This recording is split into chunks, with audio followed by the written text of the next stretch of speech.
नमस्कार दोस्तों, कैसे हैं आप लोग। आज हम बात करेंगे इसके जो ठंड के मौसम में ओस की बूंदें आपकी प्रोफाइल से पकड़ लेती हैं, उसका कोई सॉल्यूशन है। तो आज इसी की बात करेंगे। तो देखिए, प्रोफाइल सिक ओस की बूंदें क्यों पकड़ती हैं, पहले ये समझते हैं हम। उसके बाद इसके सॉल्यूशंस की बात करेंगे। आखिर पकड़ती क्यों है ये तो जानना ज़रूरी है, तभी तो सॉल्यूशन निकलेगा उसका। तो देखिए, जो मेटल होता है वो बहुत ही बढ़िया कंडक्टर होता है। इलेक्ट्रिसिटी हो, हीट हो, कोल्ड हो, किसी भी चीज़ का कंडक्टर बढ़िया होता है। कंडक्टर बढ़िया मतलब प्रवाह। जैसे बोले कि अगर आप रॉड को एक एंड से गर्म करते हैं तो उसका जो हीट है वो दूसरे एंड तक ज़रूर जाएगा। तो आपकी जो प्रोफाइल चिक है आखिर वो भी बना तो मेटल से ही है। ये तो बात रही कंडक्टर और कंडक्टिविटी की। अब हम बात करते हैं कि जो हमारा प्रोफाइल चिक है वो उसकी बूंदें क्यों बनाता है। तो देखिए, जो बाहर का टेम्परेचर है वो ठंड में आपके रूम के टेम्परेचर से ठंडा होता है और जो आपका रूम है वो गर्म होता है। अगर बाहर से कंपेयर करें तो गर्म होता है। देखिए, अब जो गर्म हवा है, आपने छठी या सातवीं क्लास में पढ़ा होगा कि जो गर्म हवा है वो ऊपर की साइड जाती है, जो ठंडी हवा है वो नीचे की साइड जाती है।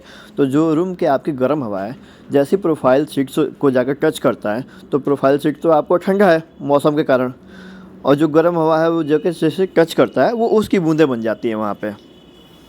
अब यहाँ पे बहुत सारे लोग कहेंगे कि जो जीसी शीट होती है उसमें उसकी बूंदें तो नहीं बनती हैं, आखिर वो भी तो मेटल का ही है। तो नहीं, देखिए, जीसी शीट में भी जो है वो उसकी बूंदें बनती हैं। देखिए, जो प्रोफाइल शीट होती है आपकी वो वाइट कलर के पेंट में होती है और स्मूथ होती है। जब आप पेंट करते हैं तो वो सरफेस को स्मूथ बना देता है। तो एक तो वाइट कलर और दूसरा सरफेस स्मूथ है आपका। तो जैसे ही उसकी बूंदें वहाँ बनती हैं, जैसे गर्म हवा जाकर टच करती है उसकी बूंद बनती है, वो बड़े ड्रॉपलेट में कन्वर्ट हो जाती है। और जबकि जीसी की बात करें तो जीसी का जो सरफेस है वो उतना स्मूथ होता नहीं है पहली बात, और बैकग्राउंड वाइट होता नहीं है, उसमें उसकी बूंदें उतनी दिखती नहीं है। अब बहुत लोग सोच रहे होंगे कि इतनी बड़ी कहानी मैंने क्यों सुनाया आपको। तो देखिए, पहले ये जानना बहुत ज़रूरी था कि उसकी बूंदें बनती क्यों हैं। जिस चीज़ का आप जानेंगे नहीं कि ये किस कारण से बनती है, उसका सॉल्यूशन आप कहाँ से निकाल पाएंगे। तो कारण तो पता चल गया कि क्यों, किस कारण से बनती है। अब इसके सॉल्यूशन की बात करते हैं। सॉल्यूशन इसके मेनली दो है।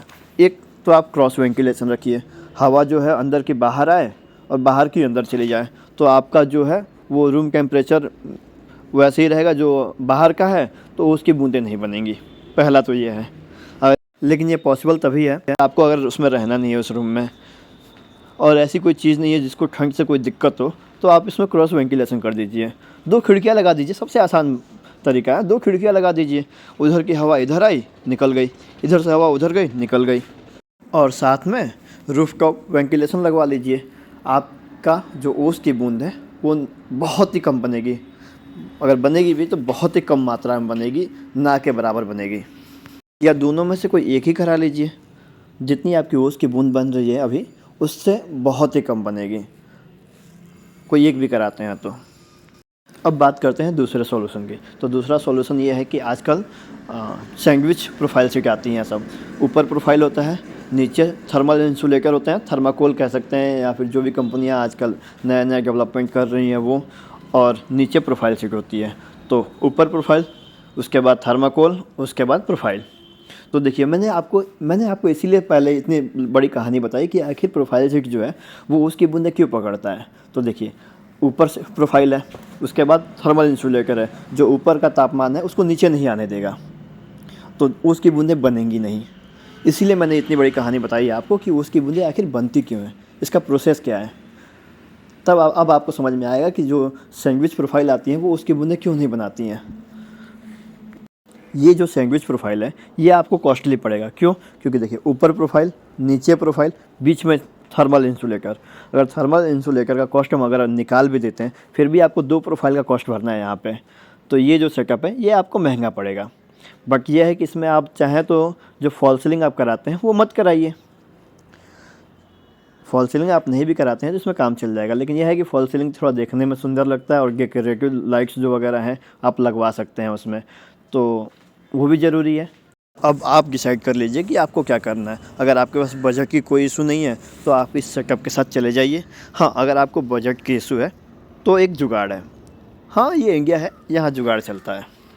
तो देखिए, प्रोफाइल सीट जो है आपकी, अगर आपने स्ट्रक्चर अभी नहीं लगवाया है, नहीं बनवाया अभी, मगर आप सोच रहे हैं लगवाने का, तो देखिए जो प्रोफाइल शीट है उसके नीचे थर्माकोल की शीट जो आती है उसको लगवा के उसमें सेल्फ स्क्रू मरवा दीजिए। जैसे आप सेटअप करते हैं प्रोफाइल वैसे ही करना है, बस नीचे थर्माकोल लगा देना है। आपको मार्केट में थर्माकोल की जो शीट है वो मिल जाएंगी, और नीचे फॉल सीलिंग करा लीजिए। आपका पैसा भी बच जाएगा, देखने में भी सुंदर लगेगा, और उसकी जो बूंदे वाली दिक्कत है वो नहीं रहेगी। ये सबसे सस्ता और सबसे बढ़िया सॉल्यूशन जो है वो यही है। बाकी जितने सॉल्यूशन मैंने बताए वो तो है ही हैं, लेकिन यहाँ एक बात आती है, उनका क्या, जिन्होंने स्ट्रक्चर बनवा लिया है, तो देखिए उसमें भी सोचने वाली कोई बहुत बड़ी बात नहीं है। आप मार्केट से थर्माकोल की शीट लेके आइए, उस पर ग्लू लगाइए और जो प्रोफाइल शीट है उसमें चिपका दीजिए। बढ़िया ग्लू लेके आइए और चिपका दीजिए, आपका काम बन जाएगा। अब यहीं पे इस वीडियो को ख़त्म करते हैं। आशा करते हैं कि आपको समझ में आया होगा, मेरी जानकारी आपको अच्छी लगी होगी। अगर ये वीडियो पसंद आया है तो प्लीज़ वीडियो को लाइक और चैनल को सब्सक्राइब ज़रूर कर दीजिए। धन्यवाद।